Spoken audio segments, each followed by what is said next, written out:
मुल्क भर में यूनिफॉर्म सिविल कोड को लेकर सियासी घमासान मचा हुआ है।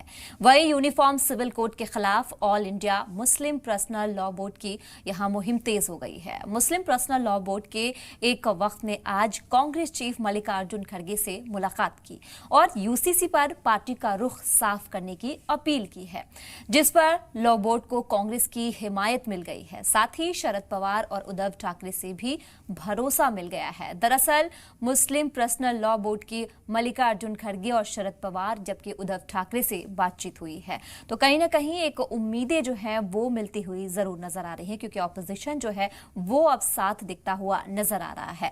तीनों ने बोर्ड को कानून के खिलाफ अपनी हिमायत पेश की है और जानकारी के मुताबिक मुस्लिम पर्सनल लॉ बोर्ड ने इस मुद्दे पर बातचीत के लिए पीएम नरेंद्र मोदी से मुलाकात का वक्त मांगेगा। इससे पहले पर्सनल लॉ बोर्ड ने मुस्लिमों से यहां यूसीसी के मुखालिफत करने की अपील की थी।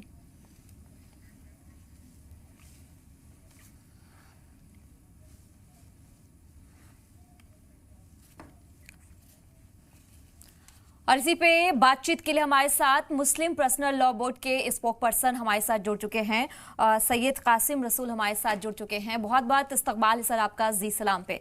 मेरा पहला सवाल आपसे ये है कि जिस तरीके से हम यहाँ पर यूसीसी को लेकर देख रहे हैं, तनाज़ा दिख रहा है यहाँ पर तमाम जो है, इसमें अपोजिशन की भी बातचीत हमने देखा कि अपोजिशन भी कहीं ना कहीं अब साथ देती हुई नजर आ रही है।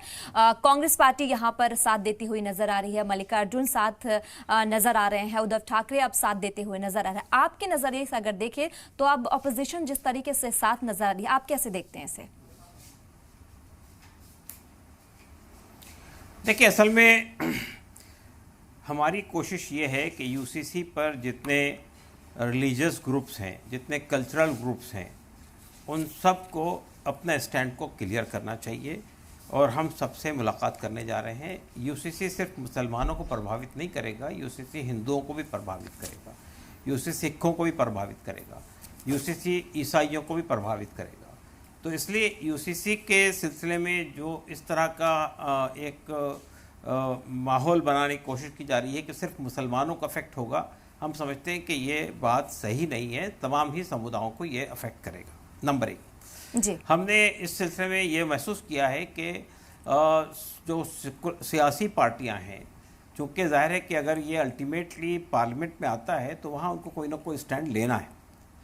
तो हमने ये कोशिश की है कि हमारा जो इसमें पक्ष है यूसीसी के मसले पर, उससे हम जो सियासी पार्टियां हैं उनको वाकिफ़ कराएं, उनको अवगत कराएं।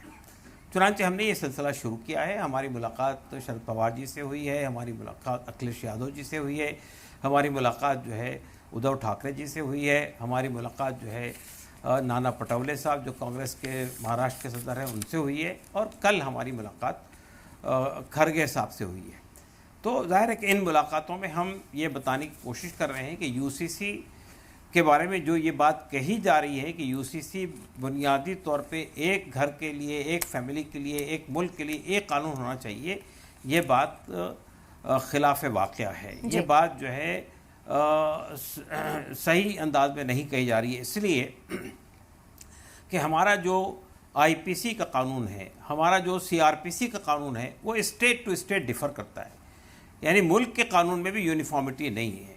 आप देखिए, रिजर्वेशन का कानून भी स्टेट टू स्टेट डिफ़र करता है, जबकि सुप्रीम कोर्ट ने कहा है 50% की सीलिंग लगाई जाए, लेकिन आप देखिए तमिलनाडु के अंदर 69% क्रॉस कर गया है। इसी तरह काउ स्लॉटर का कानून भी कई स्टेट में नहीं नाफिज है, और ख़ुद हमारा कॉन्स्टिट्यूशन भी ऐसे कई एग्जेम्पशंस देता है, कई ऐसे लोगों को मुस्तस्ना करता है, इलाक़ों को भी और आपके यानी स्टेट्स को भी और कास्ट को भी और कम्युनिटीज़ को भी वो बहुत सारे प्रोविजंस देता है। तो कॉन्स्टिट्यूशन में भी यूनिफॉर्मिटी नहीं है, कॉन्स्टिट्यूशन के अंदर भी अलग अलग समुदाय और अलग अलग वर्गों के लिए अलग अलग बातें कही गई हैं। इसी तरह से हम ये कहते हैं कि तो इसलिए ये कहना कि एक देश के लिए एक कानून हो, ये बात सही नहीं है। हमारे मुल्क एक डाइवर्सिफाइड मुल्क है, हमारे देश में डाइवर्सिटी है। ये विशेषता है इस देश की कि इतनी सारी ज़बानें, इतने सारे संस्कृति और इतने सारी अलग अलग मजहबी पहचान होने के बावजूद भी ये एकजुट है। हम ये कहते हैं कि यूनिटी इन डाइवर्सिटी। तो ये जो विशेषता है देश की, इसको भंग करने की जो कोशिश की जा रही है, ये गलत है। ये देश के हित में नहीं है, ये देश को नुकसान पहुंचाने की कोशिश है। इसी वजह से हम यूसीसी के मुखालिफ हैं। देखिए सर, आपने कहा कि आप कई ऑपोजिशन लीडरान से मिल चुके हैं इस सिलसिले में। अगर हम कांग्रेस के अलावा बात करते हैं तो और किन पार्टियों का साथ यहाँ पर दिखता हुआ नजर आ रहा है? देखिए, हमने ये नहीं कहा है कि हमको कोई पार्टी साथ दे रही है या नहीं दे रही। हम ये बात कर रहे हैं, हम तमाम पार्टियों से मिलकर अपना पक्ष उनके सामने रख रहे हैं और उसके पीछे हमारे जो दलाइल हैं। सर लेकिन हमारे मल्लिकार्जुन खड़गे साहब ने कहा है कि इसे संसद में लेकर जाएंगे। नहीं, ये बात नहीं कही। मल्लिकार्जुन खड़गे साहब ने कहा कि कांग्रेस पार्टी ने ये कहा है कि जब तक के उसका कोई ड्राफ्ट सामने नहीं आता है हम इस पर कोई प्रतिक्रिया नहीं देंगे, हम इस पर कोई रिएक्शन नहीं देंगे। ये बात उन्होंने कही है। तो ये और बहुत सारी पार्टियां कह रही हैं कि सिर्फ हवा में बात करने का कोई फ़ायदा नहीं, कोई चीज़ सामने आएगी तो हम बात करेंगे। हमने उनके सामने ये बात कही कि भाई देखिए, हवा में कोई चीज़ सामने आए या ना आए, पार्टी को एक क्लियर स्टैंड लेना चाहिए, इसलिए कि यूसीसी जो है वो देश के हित में नहीं है। यूसीसी डाइवर्सिटी के ख़िलाफ़ है। यूसीसी सिर्फ एक समुदाय को अफेक्ट नहीं करेगा, यूसीसी तमाम समुदाय को अफेक्ट करेगा। चूँकि हमने लॉ कमीशन में जो बात कही है उसमें हमने इस सब का भी जायज़ा लिया है। जो हम पर सवाल उठाए जाते हैं कि पर्सनल लॉ जो है उसमें औरतों के साथ नाइंसाफ़ी होती है, जेंडर जस्टिस के ख़िलाफ़ है, उसमें ये कहा जाता है कि तलाक़ का हक़ मर्द को है, औरत को नहीं है, उसमें ये कहा जाता है कि प्रॉपर्टी में औरत को आधा हिस्सा मिलता है। तो हमने इन सब चीज़ों का जवाब लॉ कमीशन को दिया है। वही बात हमने पॉलिटिकल पार्टीज़ के लोगों को भी अवगत कराने की कोशिश की है, इसलिए कि ये एक भ्रम पैदा किया जा रहा है पूरे देश के अंदर।